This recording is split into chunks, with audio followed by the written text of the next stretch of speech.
அஸ்ஸலாமு அலைக்கும் ஆல்.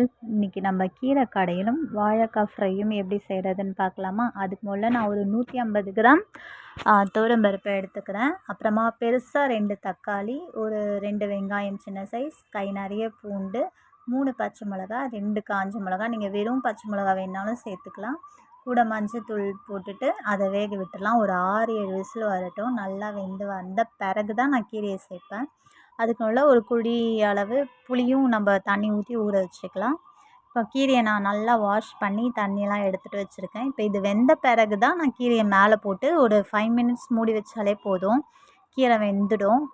பருப்பு கூடயே கீரையை போட்டு வேக வைக்கணுன்ட்டு இல்லை, இது 5 மினிட்ஸ்லேயே வெந்துடும். அதனால் அது பருப்பை ஃபஸ்ட்டு நான் வேக வச்சுட்டு அதுக்கப்புறமா தான் இது போடுவேன். பார்த்தீங்கன்னா 5 மினிட்ஸ்லேயே நல்லா வெந்துச்சு. அடுத்தது நான் 2 வாழைக்காய் எடுத்து வச்சுருக்கேன். இதை நல்லா தோலை சீவிட்டு தண்ணியில் போட்டு வச்சுருக்கேன். அப்புறமா ரவுண்டாக கட் பண்ணிவிட்டு இதை நான் ஒரு 50% வேக வச்சு எடுத்திருக்கேன். அதில் ஒரு அரை ஸ்பூன் இஞ்சி பூண்டு பேஸ்ட்டு, அப்புறமா கொஞ்சமாக மஞ்சத்தூள், இது தனியா மிளகா அரைச்சது ஒரு அரை ஸ்பூன், அப்புறம் 65 மசாலா, இதுதான் நான் அதிகமாக போடுவேன், ஒரு 1 ஸ்பூன், தேவையான அளவு உப்பு.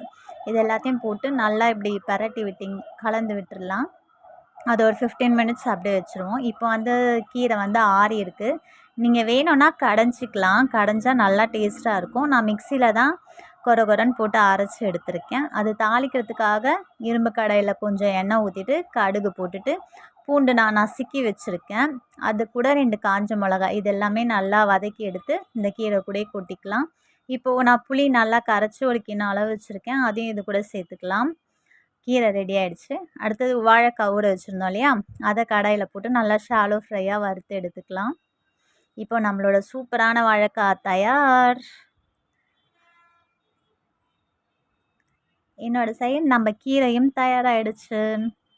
ரெண்டும் காம்பினேஷன் செம்ம டேஸ்ட்டாக இருக்கும். ட்ரை பண்ணி பாருங்கள்.